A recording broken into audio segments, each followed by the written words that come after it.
நம்ம வியூவர்ஸ் அனைவருக்கும் வணக்கம். இன்னைக்கு வந்து பார்த்தீங்கன்னா சண்முக பிரியன் அவர்களுடைய டைரக்ஷனில் வெளிவந்திருக்கக்கூடிய லவ் மேரேஜ் படத்தினுடைய ரிவ்யூ தான் வந்து பார்க்க போகிறோம். லவ் மேரேஜ் இந்த படம் வந்து பார்த்தீங்கன்னா சண்முக பிரியனுடைய டெபியூட் மூவி, அவருடைய முதல் மூவி. ஸோ ஓகே, முதல் படமே வந்து ஒரு ஃபீல் குட் ட்ராமாவாக டைரக்ஷன் பண்ணியிருக்காரு அப்படின்னு நினைக்கும் போது வந்து உண்மையில வந்து அவருக்கு ஒரு ஹேட்ஸ் ஆஃப் சொல்லி தான் ஆகணும். ஓகே, இந்த லவ் மேரேஜ் படத்தினுடைய உண்மையான ஸ்டோரி என்ன அப்படின்னு வந்து பார்த்தீங்கன்னா, நம்ம 90s கிட்ஸ்களுடைய கதை தாங்க அந்த மொத்த கதையை. என்னப்பா சொல்கிறேன் அப்படின்னு வந்து பார்த்தீங்கன்னா, ஆமாங்க, 30 வயசுக்கு மேலே, அதாவது 33 வயசு ஆகிடுச்சு ஹீரோவுக்கு.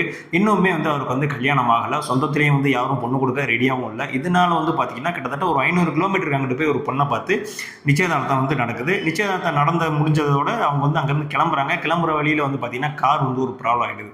சரி ஓகே, இன்றைக்கி ஒரு நாள் நைட்டு மட்டும் இங்கே தங்கிட்டு நாங்கள் போயிடுறோம் அப்படின்ற மாதிரி கேட்குறாங்க. ஸோ அதுக்கப்புறம் பார்த்தீங்கன்னா அடுத்த நாள் வந்து பார்த்தீங்கன்னா அந்த கொரோனா வந்து லாக்டவுன் ஆகும்ல, ஸோ அது மாதிரி லாக்டவுன் போட்டாங்க. யாரும் எங்கேயும் போகக்கூடாது அப்படின்னு.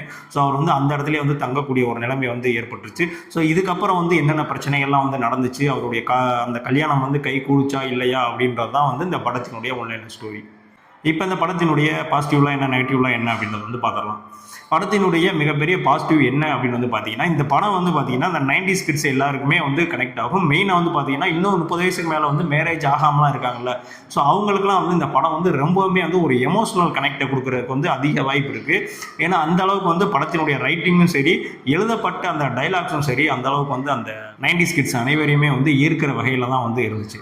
அது மட்டும் இல்லாமல் விக்ரம் பிரபுவுமே வந்து பார்த்தீங்கன்னா ஒரு செட்டிலான ஒரு ஆக்டிங் வந்து நடிச்சிருந்தார். ஏன்னா இதுக்கு முன்னாடி லாஸ்ட்டாக வந்து அவர் இருக்கப்பட்டிருக்க படம் தான் வந்து நடிச்சிருந்தார். அதிலேயே வந்து பார்த்தீங்கன்னா ஒரு டீசெண்டான ஆக்டிங் பண்ணியிருப்பார். ஸோ இதுலேயுமே வந்து பார்த்தீங்கன்னா ஒரு செட்டிலான ஆக்டிங். அது மட்டும் இல்லை, ஒரு ஏக்கம் கலந்த ஆக்டிங். எனக்கு இன்னும் கல்யாணம் ஆகலையே அப்படின்ற மாதிரி ஒரு ஏக்கம் வந்து அவருடைய ஃபேஸ்லேயே தெரியும். ஸோ அந்த மாதிரியான ஒரு ஆக்டிங் வந்து கொடுத்துருக்காரு. எனக்கு தெரிஞ்சு இதுக்கு முன்னாடி விக்ரம் பிரபு நடித்த படங்களுக்கு இந்த படம் கம்பேர் பண்ணால் இந்த படத்தில் வந்து ஓரளவுக்கு வந்து மெனக்கிட்டு நடிச்சிருக்காரு அப்படின்றத வந்து சொல்லி ஆகணும். அடுத்தபடியாக வந்து பார்த்தீங்கன்னா அருள்தாஸ் அவர்களுடைய கேரக்டரும் வந்து கொஞ்சம் நல்லா டிசைன் பண்ணியிருந்தாங்க. ஆக்சுவலாக வந்து இந்த மாதிரி ஒரு கேரக்டர் வந்து எல்லா வீட்லேயுமே இருக்கும். ஒரு ஃபங்க்ஷனில் வந்து கல்யாணம் நடந்துட்டு இருக்கு, அந்த மாதிரி இருந்துச்சுன்னா யாராக இருப்பாங்க. நம்ம மேக்ஸிமம் வந்து சித்தப்பாவோ பெரியப்பாவோ மாமாவோ ஒரு மாதிரி கெத்தாக இருந்துட்டு எல்லாத்தையும் வந்து வேலை வாங்கிட்டு ஏதாவது குறை சொல்லிக்கிட்டு அந்த மாதிரியான ஒரு கேரக்டர் வந்து எல்லா ஃபேமிலியிலும் இருப்பாங்கல்ல. ஸோ அந்த மாதிரியான ஒரு கேரக்டரைசேஷன் தான் வந்து அந்த அருள்தாஸ் கேரக்டர். உண்மையிலே வந்து அந்த கேரக்டரைசேஷன் பண்ணது வந்து ரொம்பவே வந்து அருமையாக இருந்துச்சு. படத்தில் வந்து மிகப்பெரிய ப்ளஸ் பாயிண்ட் என்னன்னா படத்தினுடைய ஒளிப்பதிவு தான்.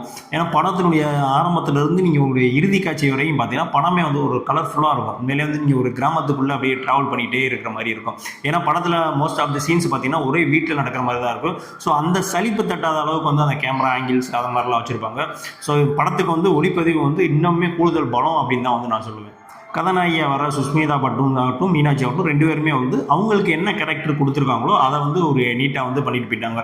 ரொம்ப ஓவர் டூப்பும் பண்ணாமல், இப்போ இதுதான் என் கேரக்டர், இது இவ்வளோ தான் என் கேரக்டர் வந்து ரைட் பண்ணியிருக்கு, இவ்வளோ தான் நான் பண்ணுவேன் அப்படின்ற மாதிரி ஒரு மீட்டரோட அளவோட வந்து கரெக்டாக கொடுத்ததை வந்து கரெக்டாக பண்ணிட்டு வந்து செட்டில் போயிட்டாங்க. ஃபர்ஸ்ட் ஹாஃபை பொறுத்த வரைக்கும் பார்த்தீங்கன்னா ஒரு டீசெண்டாக ஒரு காமெடியாக அப்படியே வந்து படம் வந்து போகுது. செகண்ட் ஹாஃப் வந்து பார்த்தீங்கன்னா ஒரு மெலோ ட்ராமா மாதிரி ஒரு எமோஷனல் கனெக்டை கொடுக்கக்கூடிய ஒரு படமாக வந்து மூவ் ஆகுது. அது மட்டும் இல்லாமல் படத்தில் வந்து ரமேஷ் திலக் அவர்கள் நடிச்சிருக்காரு. ஸோ அவருக்கு வந்து ஒரு கேமராமேனு அப்படின்ற மாதிரியான ஒரு கேரக்டர் வந்து பண்ணியிருக்காங்க. பட் இன்னுமே வந்து அந்த கேரக்டர் வந்து நல்லா எழுதிருக்கலாம். ஏன்னா அவரால் நல்லா நடிக்கக்கூடிய ஆக்டர். ஸோ ஏதோ இந்த ரோலுக்கு வந்து வேணும் அப்படின்ற மாதிரி ஏதோ ஒரு கேரக்டரை பிடிச்சி அதுக்கு வந்து கேரக்டரைசேஷன்லாம் எழுதி படமாக்கின மாதிரி இருந்துச்சு. அந்த கேரக்டர் அந்த படத்தில் இல்லைனாலுமே வந்து இன்னும் மிகப்பெரிய பாதிப்புலாம் வந்து இந்த படத்துக்கு வந்து இருந்திருக்கு. ஏன்னா அது மட்டும் இல்லாமல் இந்த படத்தில் வந்து காமெடிக்கு வந்து பார்த்தீங்கன்னா ஓரளவு வந்து ஒர்க் அவுட் ஆச்சு தான். பட் காமெடிக்கான ஸ்பேஸ் வந்து இந்த கதையில் வந்து நிறையா இருக்குது. 30 வயசு கல்யாணம் ஆகலை, இந்த மாதிரி அந்த மாதிரியான ஒரு ஸ்கிரிப்டில் வந்து இன்னுமே வந்து காமெடிக்கு வந்து நிறையா வந்து ரைட் பண்ணியிருக்கலாம். ஸோ அது வந்து ஒரு ஃபர்ஸ்ட் ஹாஃபில் ஒரு 2-3 இடங்களில் தான் வந்து காமெடி வந்து கிளிக் ஆச்சு. மற்றபடி வந்து படத்தில் வந்து ஒரு பெருசாக வந்து காமெடிக்கான ஸ்பேஸ் எங்கேயுமே இல்லை அப்படின்றது தான் வந்து உண்மை. ஃபர்ஸ்ட் ஹாஃப் முழுக்க அந்த மாதிரி காமெடியாக டீசெண்டாக போயிட்டு இருக்க படம் செகண்ட் ஹாஃபுக்கு மேலே தான் வந்து ரொம்ப தொய்வாயிடுது. ஸோ அதுதான் வந்து எங்களுக்கு தெரிஞ்சு படத்தில் வந்து ஒரு மிகப்பெரிய மைனஸாக இருந்துச்சு. ஸோ செகண்ட் ஹாஃப்லேயும் அதே மாதிரியான ஒரு ஸ்க்ரீன் பிளே ரைட்டிங்கை கொடுத்துருந்தாங்கன்னா இது ஒரு ஃபீல் குட் ட்ராமா. இந்த ஃபீல் குட் ட்ராமா வந்து ஒரு டூரிஸ்ட் ஃபேமிலி அந்த மாதிரியான அளவுக்கு குடும்பஸ்தன் படம் அளவுக்கு வந்து இந்த படம் வந்திருக்கும். ஸோ அந்த இடத்துல வந்து கொஞ்சம் சொதப்பிட்டார். அது மட்டும் இல்லை, தேவையில்லாத சாங்ஸ் ஃபைட் சீன்ஸ்லாம் வந்து செகண்ட் ஹாஃபில் வரும். ஸோ அதெல்லாம் இல்லைனாலுமே படத்துக்கு எந்த மதிப்பு இல்லை. ஏன்னா அந்தளவுக்கு தான் வந்து ஸ்க்ரீன் பிளே பண்ணியிருந்தாங்க. அடுத்த படத்தில் வந்து பார்த்தீங்கன்னா ரியோராஜ், சத்யராஜ் இவங்களாம் வந்து ஜஸ்ட் ஒரு கேமியோ மாதிரி சின்ன கெஸ்ட் ரோல் மாதிரி எல்லாம் வந்து பண்ணியிருக்காங்க. ஓகே தான். இதை விட பெரிய ப்ளஸ் பாயிண்ட் என்ன அப்படின்னு வந்து பார்த்தீங்கன்னா படம் வந்து உங்களை 3 மணி நேரம் 2.5 மணி நேரம்லாம் இல்லை. படம் வந்து 2 மணி நேரம் 6 நிமிஷம் தான். நீங்கள் உள்ளே போயிட்டு பர்ஃபெக்டாக ஒரு மணி நேரத்தில் வந்து இன்டர்வல் பிளாக் வந்துடும். அடுத்த ஒரு மணி நேரத்தில் வந்து படம் வந்து ஃபினிஷ் ஆகிடும். ஸோ ஒரு டீசெண்டான ஒரு ஃபீல் குட் வாட்ச் தான் வந்து இந்த படம். ஆஹா ஓஹோன்னு இல்லாட்டி ஒரு நார்மலாக பார்க்கக்கூடிய ஒரு ஃபீல் குட் ட்ராமா தான். கண்டிப்பாக வந்து நீங்கள் தேட்டரில் வாட்ச் பண்ணீங்க அப்படின்னா வந்து உங்களுக்கு ஏமாற்றம் அளிக்காது. ஓகே, ஒரு ஒரு படம் நல்ல படம் ஓகே தான் அப்படின்ற அளவுக்கு ஒரு ஓகேவான படம் தான் வந்து இந்த லவ் மேரேஜ் திரைப்படம். ஆனால் இது வந்து விக்ரம் பிரபுக்கு வந்து கம்பேக்கா அப்படின்னு கேட்டிங்கன்னா கண்டிப்பாக வந்து சொல்லுவேன், இது வந்து அவருடைய கம்பேக் கிடையாது. அவர் வந்து டானாக்காரன் ஒரு படம் நடிச்சிருப்பார், பார்த்துருப்பீங்க. ஸோ அந்த படத்தில் பண்ண அந்த ஆக்டிங்கு அந்த மாதிரியான ஒரு ஸ்கிரிப்ட் செலக்ட் பண்ணி நடிச்சிருக்காரா அப்படின்னு கேட்டால் கிடையாது.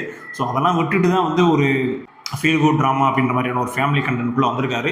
ஸோ அது வந்து அந்த அளவுக்கு வந்து ஒரு வெற்றி தரலை அப்படின்னு தான் சொல்லுவேன். இருந்தாலுமே வந்து ஒரு தடவை வாட்ச் பண்ணக்கூடிய ஒரு ஃபீல் குட் ட்ராமா தான் வந்து இந்த லவ் மேரேஜ் படம்.